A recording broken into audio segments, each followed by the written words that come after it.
Padha karo Raja Saprabu Petruk. Pangestunipun Ndara Baladewa wilujeng nering Sambikala kepareng kula ngaturaken bekti kula kunjuk. Ya tak kowe agong apa? Gong wis senengane ora. Boyo sing sopan. Kaget aku. Bagong padha Raja Saprabu. Pangestunipun Ndara Baladewa wilujeng nering Sambikala kepareng kula ngaturaken sembah pangabekti kula kunjuk. Ya tak tampa. Ya padha wae.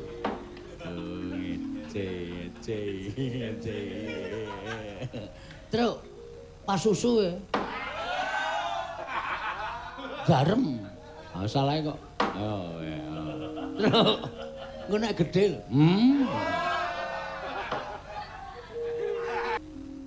Apa ya, Truk? Ambo, aku ki juru wicara kok radong. Juru wicara ki wis ngerti wigatine apa karepe apa. Menika ngaten sinuwun. Kepareng ngaturaken tebah Siti Sekol bilung teling kron kula papuran tambah bila wonten patulan nggih kula munjatun Sopadewa Gusti kula sing nata Prabu Baladewa. Ya ora dadi ngopo. Ing sepisan kula ngaturaken sembah pangabekti Petruk gareng ngaturaken sembah pangabekti ugi sejatosipun sowan kula mboten saking pikajengan kula piyambak. Namung kula menika dipun utus dening Bapak Semar. Lho, bapakmu Semar? Nggih, bapak kula Semar. Ora sembrono kok ndak nek kono nesu bahaya. Santai, santai. Bapakmu kok anak-anake tekan Goro Mandura ki wigatine apa? Ah menika ngaten sing. Bapak Semar menika wis manut. Rame wani. Piye-piye ya wani pokoke. Wong adhe dikongkon bapak kok. Dikongkon bapak ki niate wani karo wani. Iki cangkeman ora iki. Kowe mung ngurup-urup. Bareng geger engko kowe mung mlayu, ora niat tenan ya. Oke. Nek sinuwun Baladewa mboten maringaken Rawarawe jeneng katelo ora doyan. Arep ngopo kowe? Hah? Arep ngopo? Iki lho, rawe-rawe lantas malang-malang putung kok rawarawe. Wah, kulino nggireng. Ayo. Rawe-rawe lantas malang-malang putung. Kula mboten nrimakaken ing ngatasipun Semar ming buta kayu jati sithik panjenengan tau tate dimong karo Semar tau tate dimban karo Semar kok ora maringake niku ateges sampean ratu sing pelit ratu sing cetil piye iki ngapa ngising saya antil sirahmu sisan ora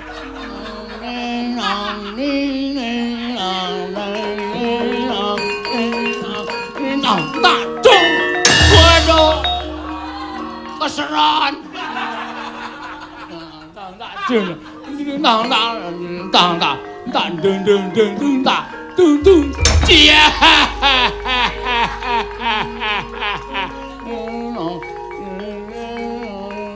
terang dungko sek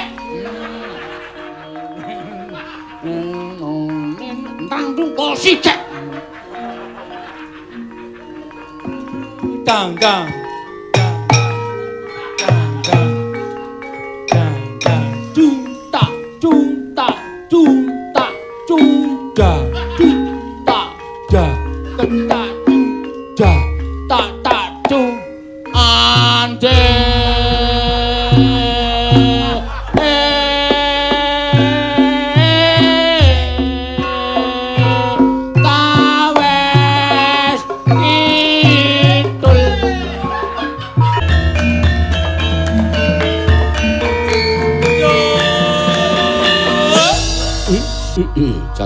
Dewa Bathara ya jagat pangestu Nggara.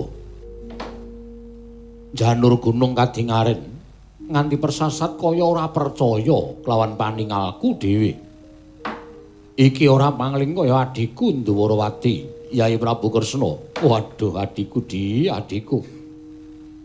Ya kaya ngene iki lho sing tak karepake ora pendak-pendak pun kakang ingkang sowan marang Projing Ndarawati nanging kala mangsa wektu ingkang mirunggan Yai rawuh ana ing Projing Mandura. Padha kandhiraja sak rawuhmu Yai. Koko Prabu. Tansah pinanganing kawidadan nireng Sambikala sawanipun ingkang ngraying Ndarawati. Kepareng kula ngaturaken sembah sumeng kepengin pangabekti kula kunjuk Koko Prabu. Ya tak tampa. Ya mung tiba padha-padha. Gandeng nadyan siadi tinemu taruna pun Kakang tinemu Werda nanging tancepe Nalindra Mandura kelawan Nalindra Indrawati. Mula dosa apa ing bakal dak sandhang yen aku wani nampa marang sembahing sira Yayi mung tiba sepadha-padha. Koko Prabu dadosaken bombong. Raos sing manahipun ingkang Raying Ndrawati. Oh, nun pamunten nuwun. Nadyan ingkang abdi pun Praguta kula jumadeng dawuh saha ngaturaken sembah pangabekti kula kunjuk ngersa paduka Gusti kula ing Ndrawati. Sinuwun Prabu Kresna. Iya, Kakang Praguta ndak tampa. Ora liwat pangestu ning Sun Tampanana Kakang Praguta. Oh, inggih kula pundi jimat paribih. Dayanana ing kasantosan lho. Dipun sekejaken anggenipun lenggah wonten ing Datriya Projeng Mandura sinuwun. Ya Kakang Pati Praguta kaya ora kurang kepenak. Praptaku ning kedaton negara ing Mandura dina samengko iki Kakang Pati Praguta. Yayi, apa to kang dadi darunane dene sira Yayi rawuh mongko tanpa cecala ingkang sadurunge. Cilik Siadi ngaturake nawala.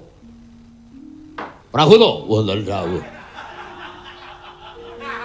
Nadyan kedaton Mandura iki ora nate tak agem pasewakan nanging rak ya mbaya diresiki. Ing atase Nalindra lagi paring pangandikan kok ana tekek lho. Oh, pancen menika kula lho. Sabab pawarta ingkang sampun kawentar. Satu kewan setunggal menika awis. Ning rak ya ora ning pasewakan. Ha inggih mangke kula pindhahipun. Mboten nate dipun resiki. Yayi, wonten maring adawuh sing gedhe pangapuramu. Merga Siadi ngerti waran pambeganing pun Kakang. Pun Kakang yen paring pangandikan ora kena diganggu dening sapa wae lan apa wae. Koko Prabu kasinggihan mekaten. Sabanjure Siadi kepareng paring dawuh. Apa to wigatine dene Siadi rawuh ana ing negara Mandura. Koko Prabu netepi dateng jejering tata krami jernyatanipun ingkang rayi menika tinemu taruna. Mila mboten ana mokal. Menawi kala mangsa nadyan awis-awis kula sowan nanging rikala nggal menika sowan kula namung mligi nggadahi kaperluan pribadi. Inggih menika tuwi dhateng Kararjan tuwin kalujenganipun kula warga Mandura, Koko Prabu Mandura. Walah dalah. Iya, Kresna.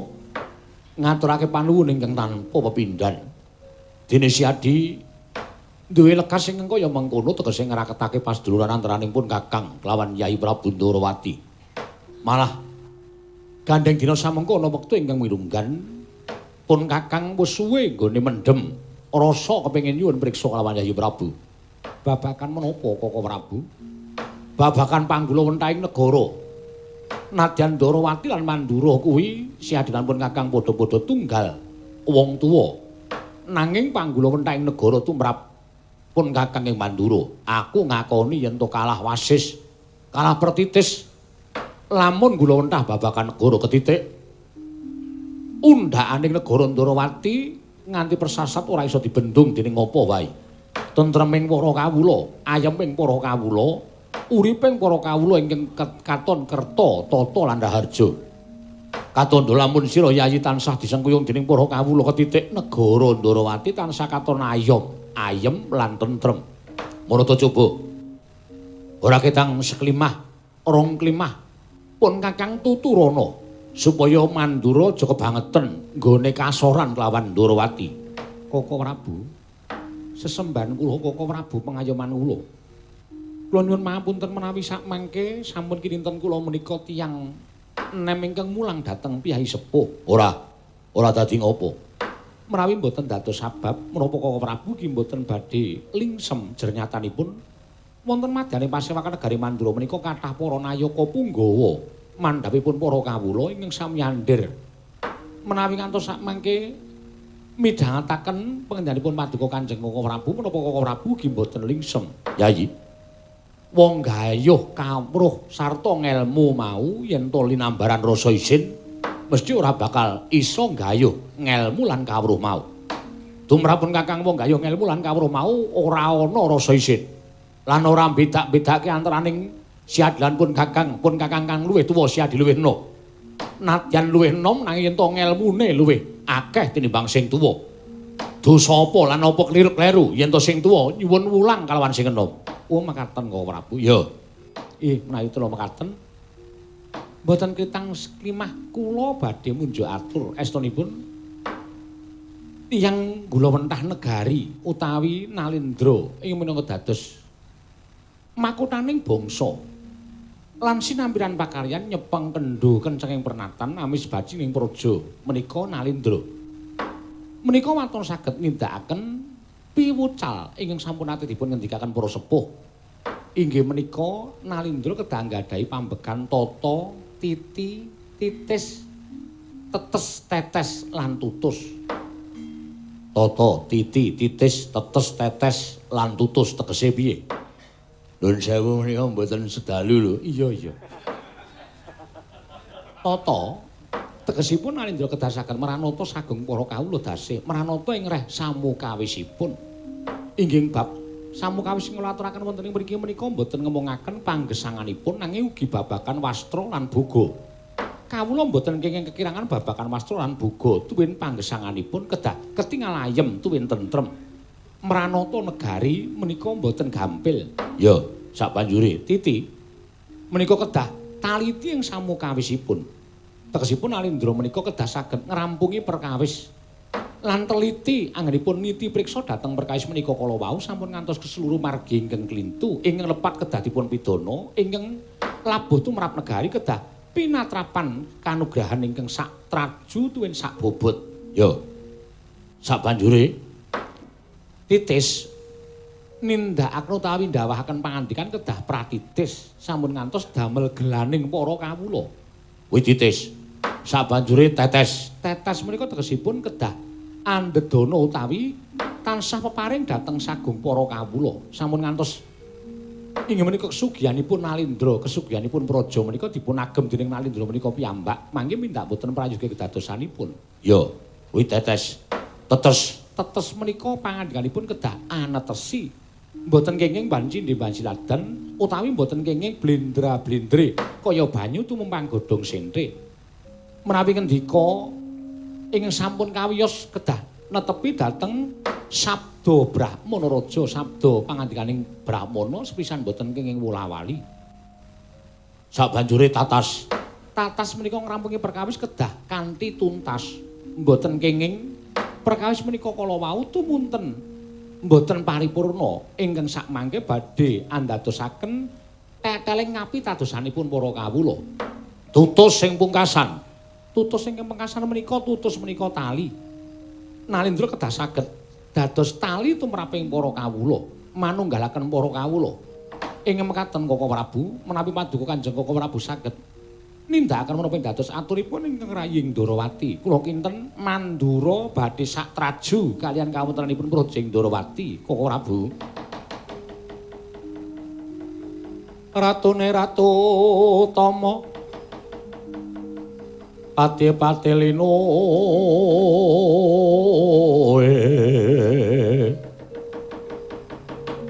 Pranayaka Tyasraharja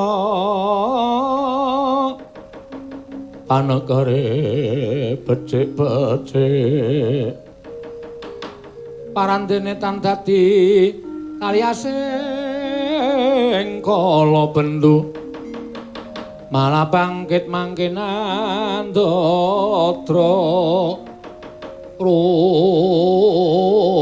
kang reribeti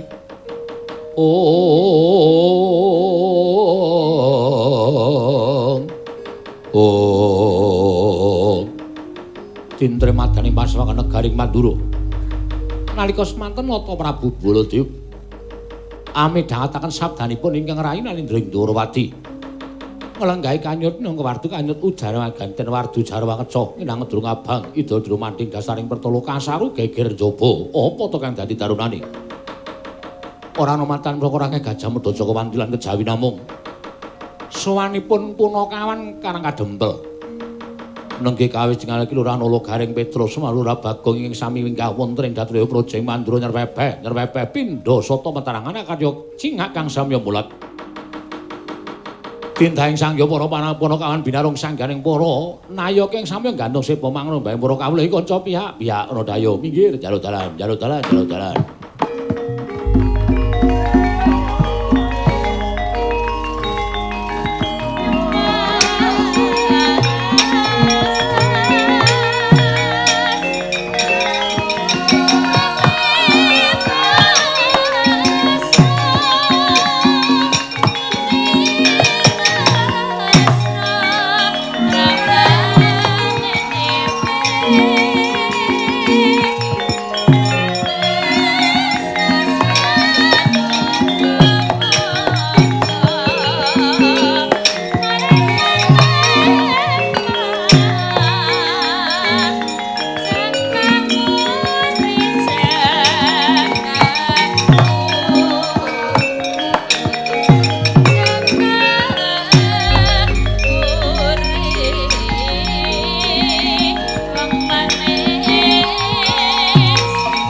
satriya jagat pangestu para. Lha dalah. Kresna, iki kula wonten timbalaning adhawuh Koko Prabu. Durung nganti sawetara nggonipun Kakang nampa pangandikaning sira Yayi Ndrawati. Lha dalah iki ora pangling.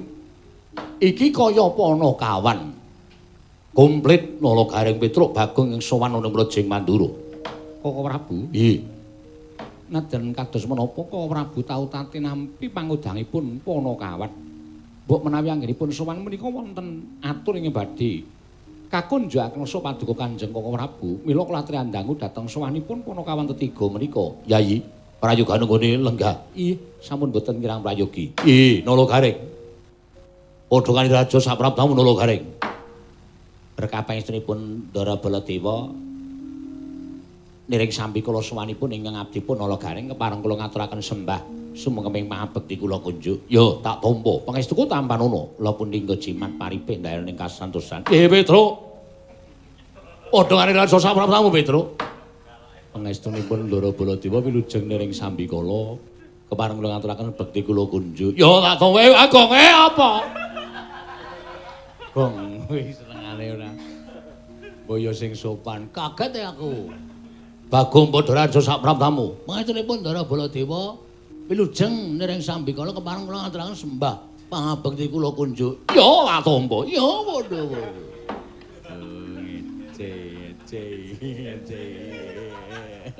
Truk, pas susu ya. Garem. Masalahe kok. Oh ya. Truk. Engko nek gedhe.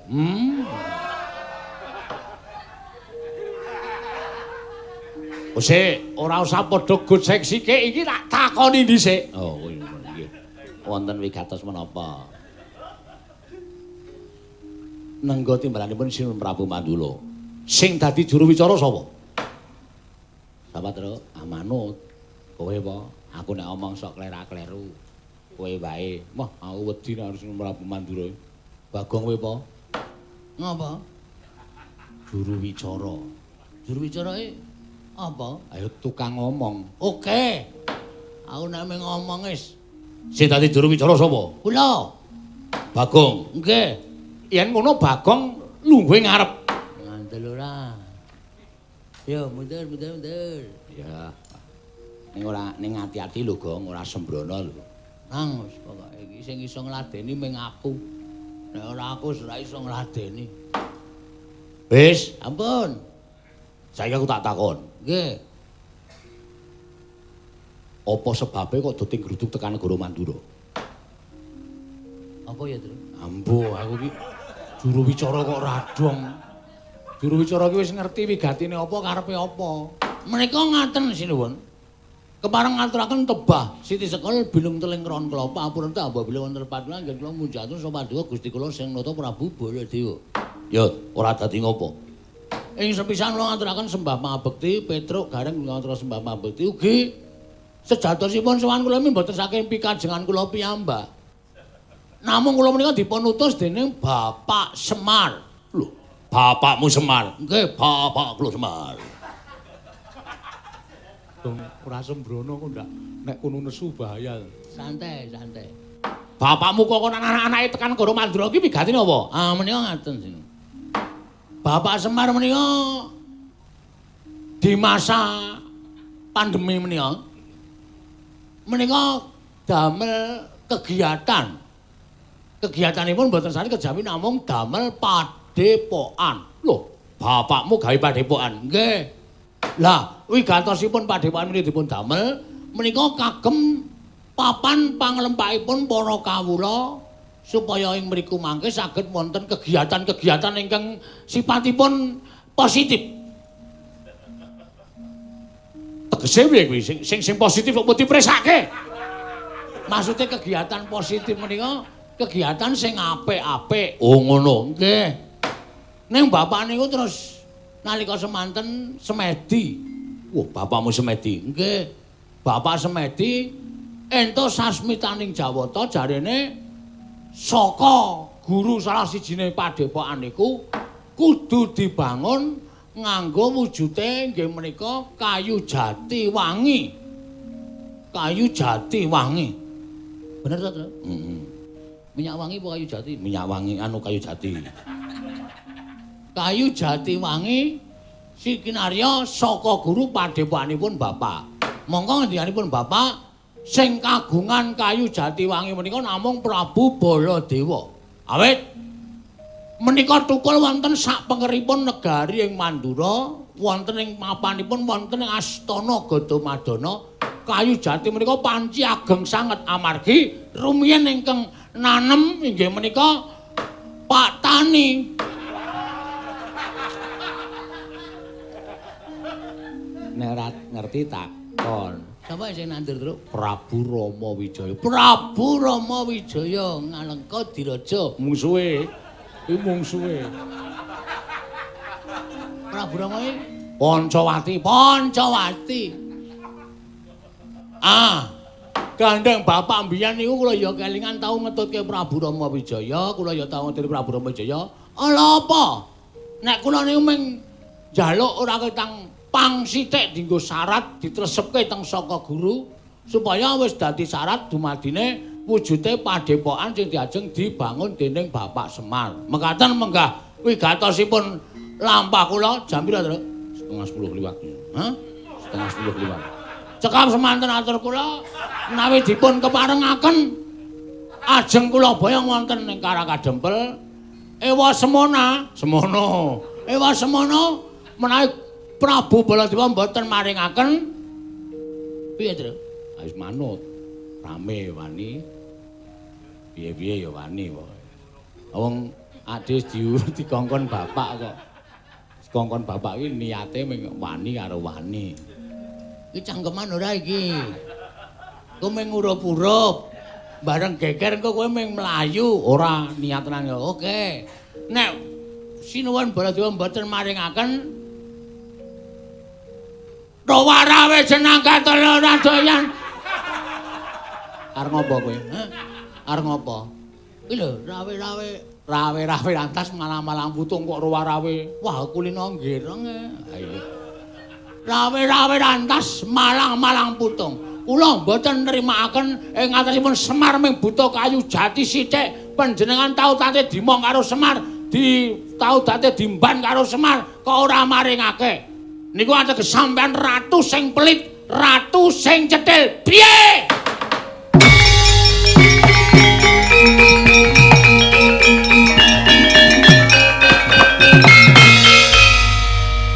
Tak golek rokok sih ya, Tru. Aku titip reng. Wes aku ora ndedit. Ya iki dite gawanan sisan yo. Yo, reng. Rene yo. Ora asa. Iki gawanan sisan. Aku apal karo watake. Gayane do tuku rokok mengar do minggate kok. Bagong. Nun. Kowe guneman ngono wis tok pikir urung? Kowe guneman kaya ngono wis tok pikir apa urung? Ah mesine wis nek ora dipikir ya ora metu cangkem. Wong guneman iki mesti tekan pikiran sik kok. Kok tak takon karo kowe. Kowe ngerti ora? Kayu jati wangi sing tukul ning Astana Gadamadana kuwi kae aja mung tok anggap kayu jati lumrah. Kae jati pusaka. Waduh. Jati pusaka. Mergo kae sing nandur eyangku ya kuwi Eyang Rama Wijaya. Aku ki turune Eyang Rama Wijaya. Sapa wae ora kena nyenggol kayu jati wangi lah kok dadi bapakmu kepengin bangun padepokan wae kok dadak nganggo syarat kayu jati wangi. Tur bapakmu kok ora ngestokke dawuhku. Ora ngestokke dawuhe negara. Iki rak wancine akeh penyakit ora kena padha sak kepenake dhewe mlumpuk-mlumpuk. Ora kena padha sak kepenake dhewe. Padha campur dadi siji. Supaya iso aja nganti kabeh mau kena lelara sing dumadi ning ngendi papan iki. Ngerti ora? Lah kok malah bapakmu gawe padepokan iki anggepe piye? Kuwi nglumpukke wong pirang-pirang, kuwi nglumpukke kawula akeh cacahe. Mesti kok bakal ana kahanan sing ngedap-edapi babagan perkara penyakit iki. Sik. Terus maksudnya pripun? Niku lho mboten ajeng rembug perkara penyakit. Sing percaya penyakit niku monggo, sing ora ya ora masalah. Nek tumrap aku ora percaya, lho, nyatane kabeh wis ana buktine. Buktine apa? Kowe weruh dewa? Ora. Lah kene. Ora weruh dhewe kok sampean niku bingung. Tur sampean nun sewu lho. Kok menging-menging niku pripun?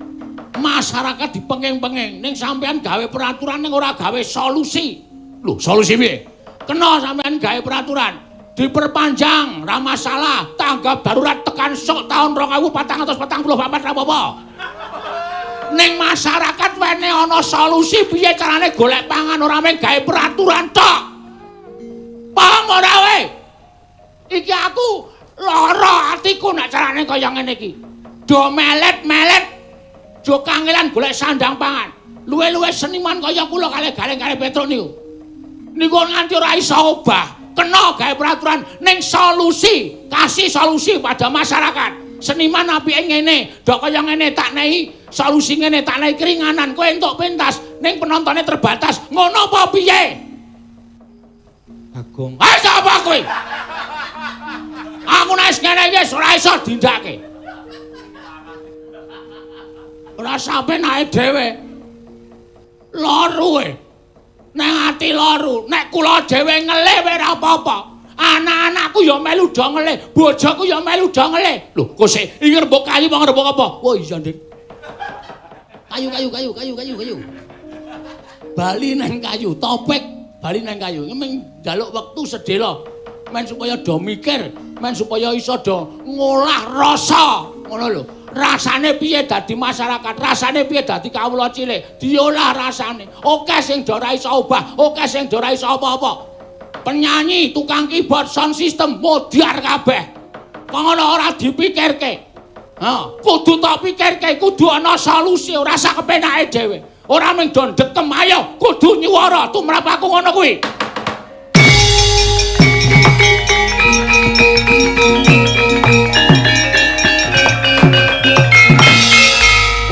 Salah nggon kowe, salah nggon ya men. Aku wis kulino salah kamar. Ngaket. Yen ngono kowe wani karo Baladewa, sing tak wedeni apamu. Aku arep anggere alasan dasarku bener karo sapa-sapa ora wedi. Aku ora wani karo sampeyan, Mas. Aku mengelengke karo sampeyan. Nang ngisor sampeyan ki menungso akeh banget. Nang ngisor sampeyan ki menungso akeh banget sing butuh sandang, butuh pangan. Ngono lho, gawe solusi ora sak kepenakmu dhewe. Ngono lho, karepku ngono kuwi ora metu jaba gledek kok.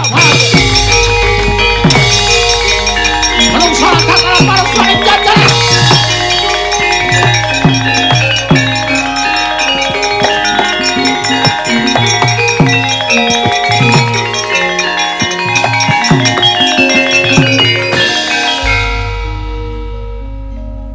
Pragoto, wonten dawuh. Wilatan. Nggih, kula lebat, mangke kula singkirke. Yen mapunten sugih. Mlarat. Sugih. Oh, sugih. Wong edan. Kok Prabu kae ditututi kok ndak malah kepirangan mungsuh para kawan. Nggih, ngestaken dawuh.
Ngapae kowe?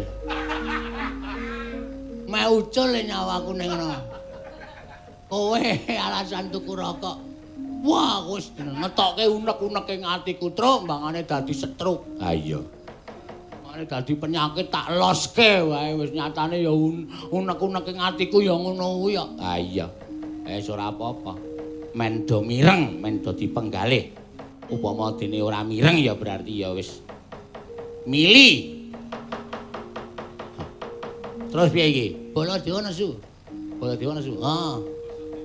Panawa ora minggat. Landang nengkala. Mlayu. Terus piye? Nek aku ya ora wani. Aku ya ora wani. Wah.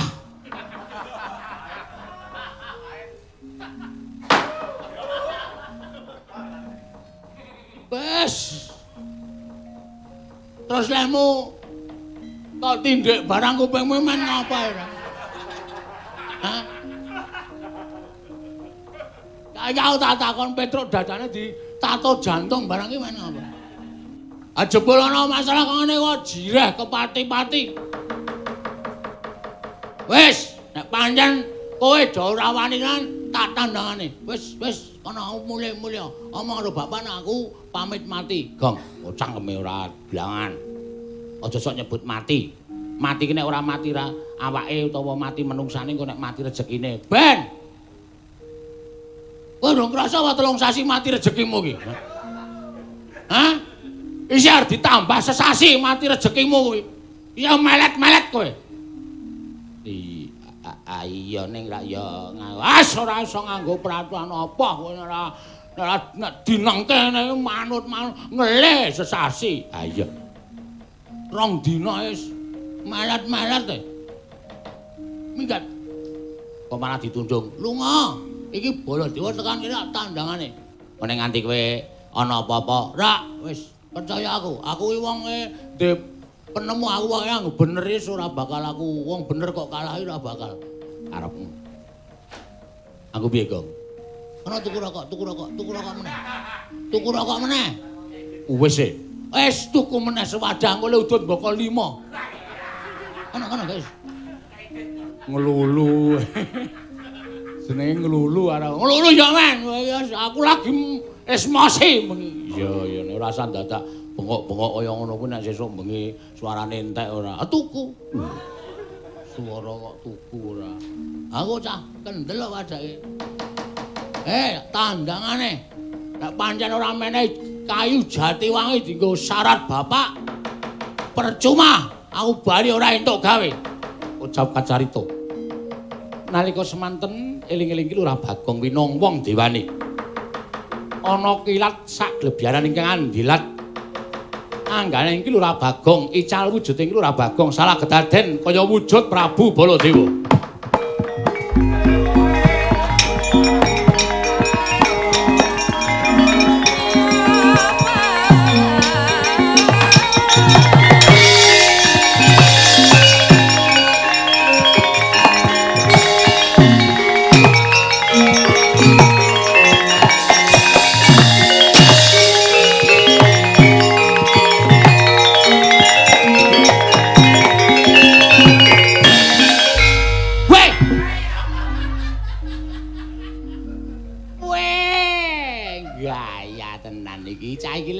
Sandangan diwadahi apa ya? Truk. Rene ya, Truk.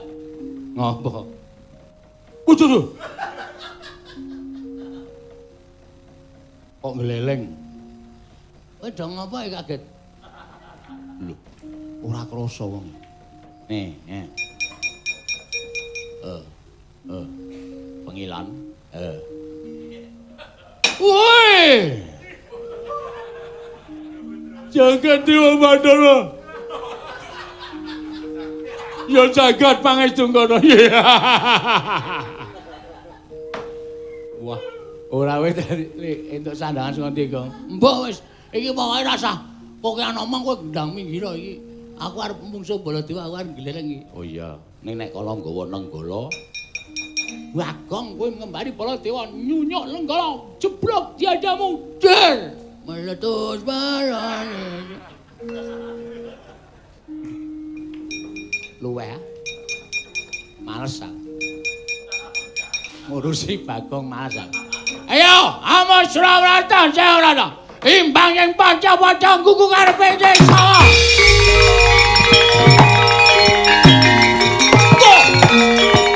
Wah,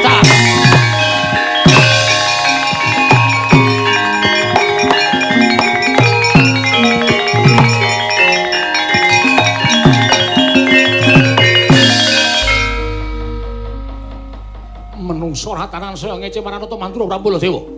Saya ngewa-ewake Maranata Mantura Prabu Baladewa kaya ngias dadane Nata Mantura Prabu Baladewa. Ora iki. Iki kowe entuk sandangan saka ngendi? Jaleng. Kowe entuk sandangan saka ngendi? Lho, edan to. Tuntang celing malang grok.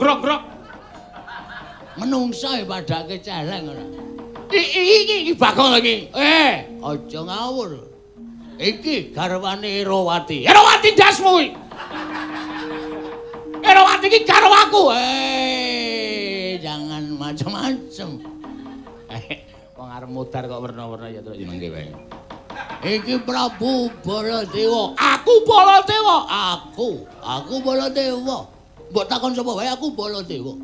Mekutha apa ember dicet ngono. Wis ben wae. Sing penting wangun Prabu Baladewa. Saya nyuwun Nata Mantura Prabu Baladewa. Ora minggat bali negara ngajemel. Lakon ajar dening aku. Kowe sing tak ajar kaya.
Dipun presani para kawula alit. Ing antasipun Koko Prabu kok ngladeni kaliyan Bagong menika rak saru. Koko Prabu menika nalindra, Bagong menika namung dapur kere kemawon. Namung Panakawan manungsa ora tatanan. Lah ora ngewewake rasane Nata Mantura Prabu Baladewa dikembari karo wujute Bagong padha karo pun Kakang ora trima rasane atiku. Wah jejueng kuandane. Tak luweng kuandane. Koko Prabu Landri emut ora. Koko Prabu Landri sampun ngantos ngladosi dhateng Bagong jangan malah wirang piyambak Koko Prabu. Ya, prawata ya.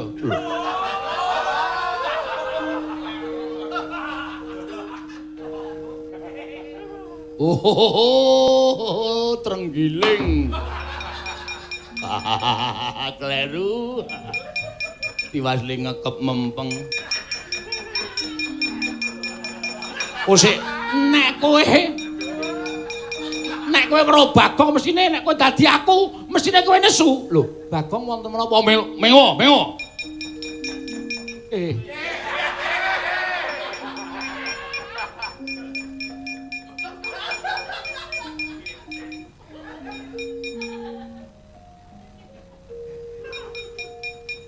Bagong kok iki Bagong to? Yai Kresna iya. Iya. Aja percaya kuwi Bagong kuwi. Inggih kula ngertos wong kula niku ya isih cetha paningalipun wong nuwun sewu pasuryanipun kados mekaten rupane wae Bagong ngono kok. Kula menika sampun ngertos. Piye? Aku njaluk pengadilan.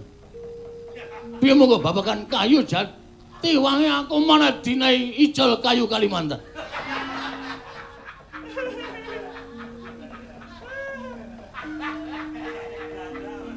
Wis ngendi papan iki anggere ketekan Bagong mesti awur-awuran tur mesti amuk-amukan sak pinake dhewe. Piye Kresna? Aja mung kaya ngono Kresna, aja mung ngiwang sumana mangadini nuwe. Ana sasmintane ingsun jagat waisaning Bathara. Bathara waisaning jagat.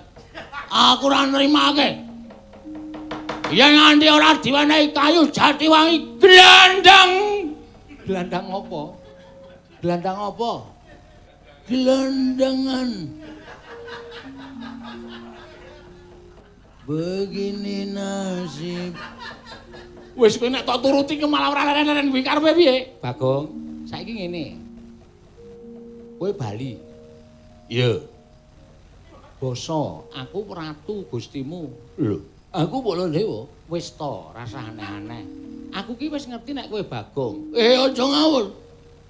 Aku Baladewa. Iya wis ngaten ki mawon Koko Prabu. Wah, kowe aja manut. Koko Prabu Baladewa Bagong kula suwun kondur. Bali nanti. Wonten Karangadempel matur kalian Kakang Semar.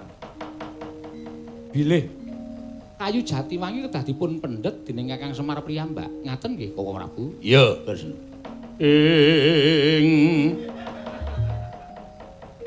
Sri Baladewa Narpati Tuwi Nareswara Kresna kalangkung tresnandra marang Diabanon Jinawi. Setan ratatanan malah sula bareng.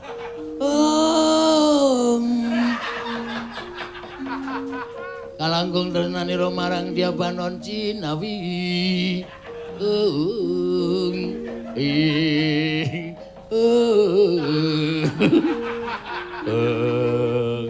Mengsing kok dibolan baleni.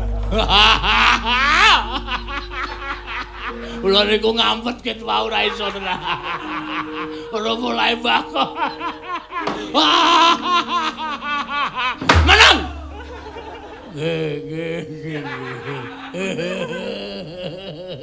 Sampun Koko Prabu kondur. Iya, Kresna.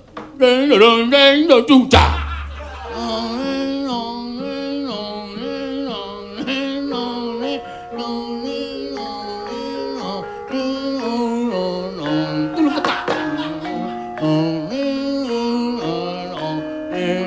Tang tang deng tang deng tang tang deng tang tang tang deng tang tang tang tang tang tang deng tang dlang deng tang tang tang tang tang tang tang tang tang tang tang tang tang tang deng tang deng tang tang deng tang tang tang wah ya tang deng tang tang deng tang tang tang tang tang deng deng deng deng tang deng tang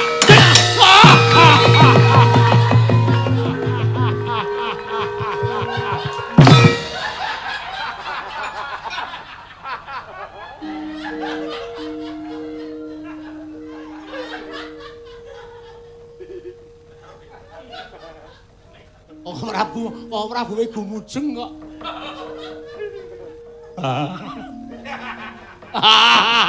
Hei! Wah, wong iya guyu kok dadak.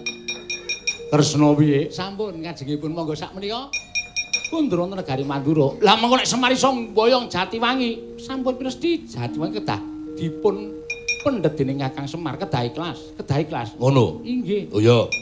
Dintani tekaning Semar ana ing negara Mandura. Monggo kula dherekaken Koko Prabu.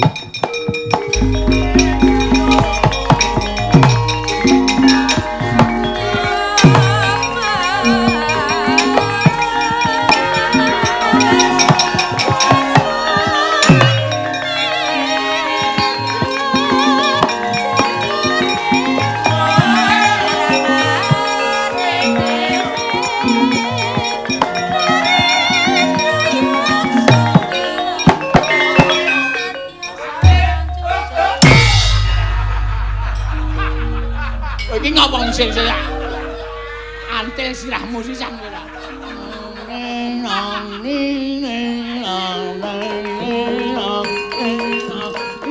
Tak cung. Waduh. Keseran. Tak cung. Tak deng tak tung. Cia.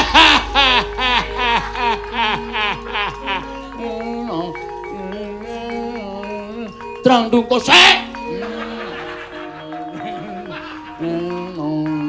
Terang dung kosik. Dang.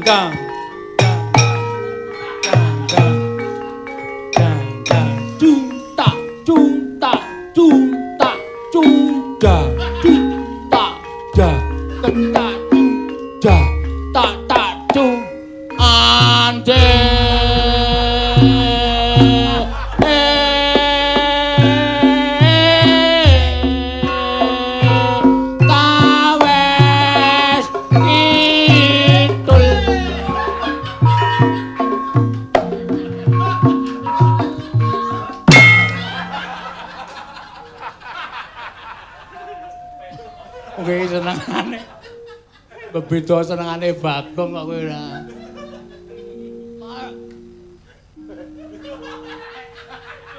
Tarpa kriya Wisnu toya kancil nanang abese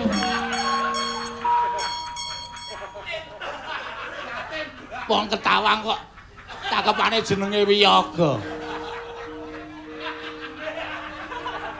Yaten keli bule padha ande ye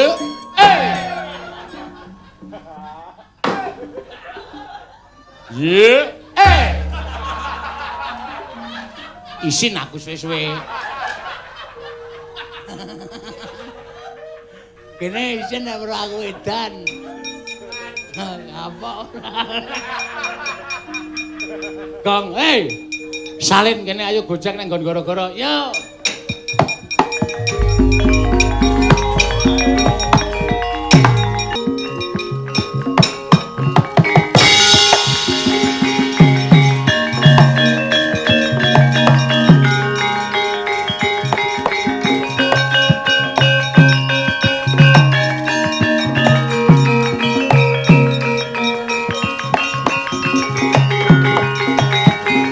Mareka ten prayitna semore resika balik titiyane gandayane trisanya purnama sasi ing piye le Bagong sing nampa weling Pak Bagong sing nampa weling Pak anu Pak Sinuwun Mandura paring dawuh kena wae bapakmu Semar njaluk Jatiwangi sing mapan ing Astana Gadamadana.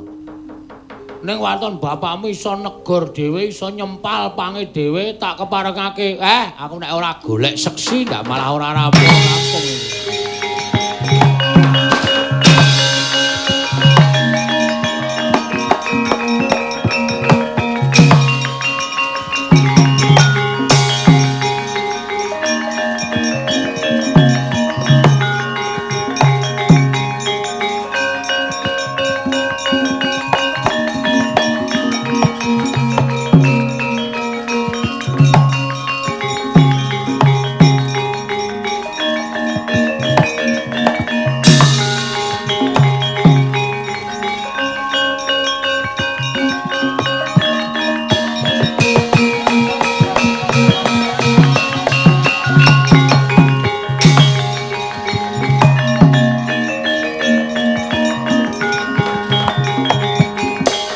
Mareka den prayitna semuri resika balik titiyane gandayane trisanya purnama sasi Kakang Semar rawuh wonten ing Kayiwangan Manikmaya aku tak takon karo kowe janjane kowe iki nganggep aku apa panjenengan kadang kula sepuh tetep kula badhe ngabekti kalawan Kakang Ismaya. Jernyatanipun kula tinemu taruna Kakang, nadyan kula sampun lenggah wonten ing kadewatan. Nanging tetep titah ingkang wajib nampi sembah kula namung Kakang Badranaya. Matur nuwun, matur nuwun. Lah iki ngene, Guru. Aku iki lagi duwe panjangka ya kuwi mbangun padepokan. Padepokan sing tak bangun mau dadi papan para kawula nggone padha nglumpuk padha nularake marang kepinterane para nom-noman sing padha sinau merga ning kono bakal tak wenehi ya kuwi wujuding werda kawruh lumantar tulis lan iso diwaca lan iso dienggo wuwuh ing kepinteran. Lah ning aku entuk sasmita nek padepokan mau kudu dibangun salah sawijining saka kayu Jatiwangi sing mapan ing Astana Gadamadana. Monggo aku nembung karo Sinuwun Mandura didhawuhi supaya negor dhewe supaya nyempal pange dhewe. Aku wedi nek nganti ana walat Merga kuwi dudu kayu jati sakbaene. Aku tak ngejak karo kowe mudhun ana ing jagat. Kowe wangi-wangono supaya Prabu Mandura sinuwun Baladewa percaya karo apa sing tak dadi panjangkaning Semar Badranaya. Monggo Kakang Semar kula dherekaken.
Kresna langkung tresnalina marang Dyabanon Cinawi. Alah Kakang Semar. Nggih kula sinuwun. Raja sak tekamu Kakang Semar. Wilujeng Kakang Nayantaka wilujeng. Nggih sinuwun. Bagong nalika semana sowan ana ing negara Mandura ing wigatine mbok utus supaya nyuwun wujuding kayu Jatiwangi. Mongko nyatane kayu Jatiwangi kuwi kayu pusaka. Kuwi kayu jati pusaka ingkang tukule ning Astana Gadamadana. Astana Gadamadana kuwi papan petilasaning sawarga Prabu Rama Wijaya. Ing nalika semana mejang Astabrata kawan kadange ya kuwi Prabu Barata. Sawise mejang Astabrata tumuli nandur wujuding kayu Jatiwangi karo pratandha yen to ana ing papan kono tau tate mudhuning pepakem Makutarama. Nggih, nggih. Ingkang sepisan, nggih kula ngertos. Mergi kula rumiyin nggih nderekke, kula mbiyen ya melu. Dadi kula ya kelingan.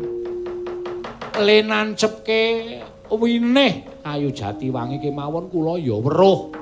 Malah saiki umure pun mangabad-abad, wite gedene ora jamak. Sir kula niku mung arep kepengin mboten ketang sithik kula tak nyempal pange kayu Jatiwangi. Kinarya anggen kula ngrancakaken wangunan kula amangun padepokan wonten ing Karangkadempel. Turta malih padepokan menika mboten papan. Nuwun sewu. Sak limrahing papan mboten, nanging menika dados sarana kekelempakaning para kawula sak Karangkadempel anggenipun badhe ngudar gagasan tuwin kekelempakaning para nem-neman anggenipun badhe ngudi undhaking ngelmi gayuh puwuhing kawruh. Mila padepokan menika mujudaken padepokan ingkang migunani tumraping para kawula sak padukan Karangkadempel mliginipun sak negari Ngamarta. Ya pancen Bagong wis matur kaya mengkono. Lan saka pitunganing Baladewa kabeh gayuhanmu mau becik, apik lan migunani tumraping liyan. Nggih. Ning aku kuwatir yen to nganti ana walate, yen to nganti Kakang Semar wani nyempal panging kayu Jatiwangi. Kula wis nggawa seksi. Lho, seksimu sapa?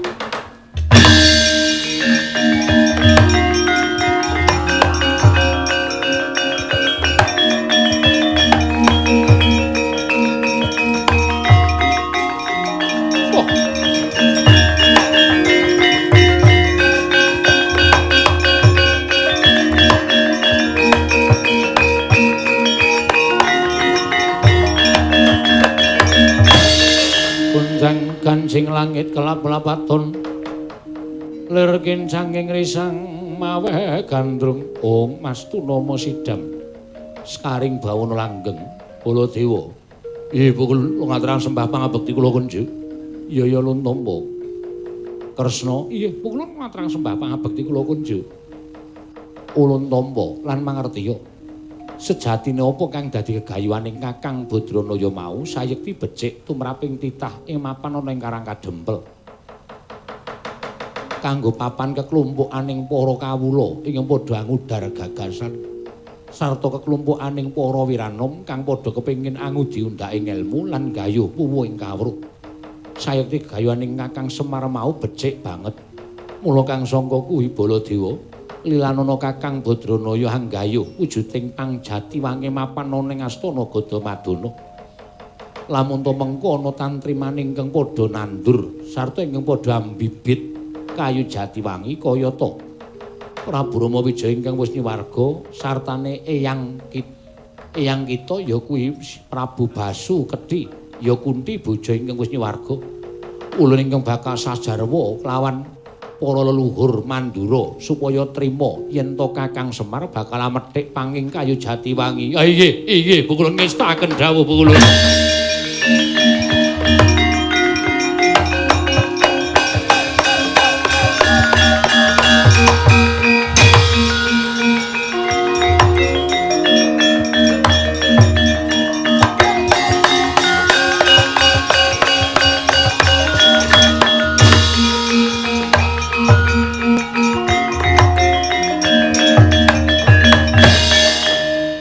Semar kados pundi?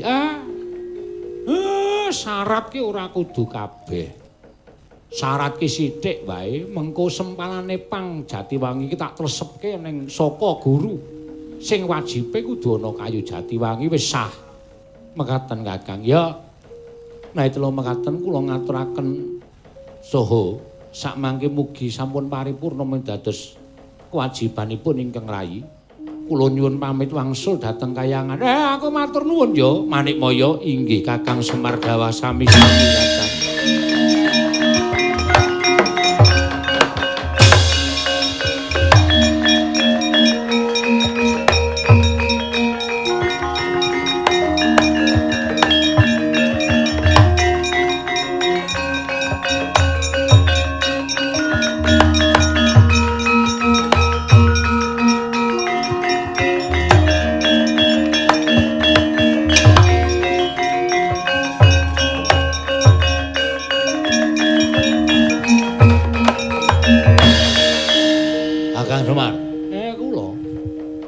Yen pancen Kakang Semar mengko padhepokan wis dadi lan ing kono akeh para nom-noman kang padha ngudi undhaking ngelmu. Aja nganti mbok penging yen to ana wiranom saka kawula negara Mandura yen to nyawiji lan tetunggalan manunggal supaya nggayuh undhaking kawruh ana ing padhepokanmu. Kula mboten ajeng pilih-pilih. Saking Ndarawati, saking Mandura, saking Amarta, sedaya kula sami menawi badhe ambetahaken ngangsu kawruh wonten ing padhepokan kula menika ugi mboten dados sabab menapa. Lan mugi-mugi sedaya menika saged dados srana rumaketing Ngamarta, Ndarawati lan Mandura anggenipun tetunggalan manunggal dados sajuga. Nara prajanipun sami manunggal, kawulanipun sami manunggal, kawulanipun ngabekti kaliyan Narapraja. Naraprajane gatekke uriping para kawula sedaya badhe gesang tentrem ayem nirbaya nirwikara durga mendhak kala sirna.